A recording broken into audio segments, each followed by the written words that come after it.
आणि आता थेट जाऊयात नाशिकमध्ये। नाशिकच्या मालेगाव मधील एका नामांकित महाविद्यालयातून शिक्षकी पेशाला काळीमा फासणारी घटना उघडकीस आली आहे। परीक्षेच्या वर्गात विद्यार्थिनी एकटी असल्याचं पाहून एका सहाय्यक प्राध्यापकाने विद्यार्थिनीशी गैरवर्तन केलंय। या संतापजनक प्रकारानंतर संबंधित प्राध्यापकाला पोलिसांनी ताब्यात घेतलंय। संस्थेने त्याला तडकाफडकी निलंबित केलंय। या घटनेमुळे शैक्षणिक परिसरात भीतीचं आणि संतापाचं वातावरण निर्माण झालंय।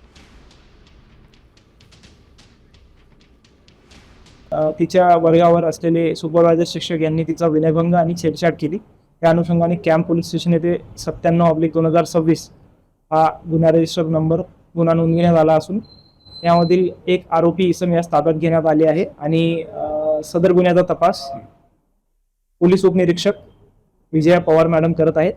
पुढील तपास योग्य त्या रीतीने यामध्ये करण्यात येईल आणि संबंधितांवर कायदेशीर कारवाई येईल।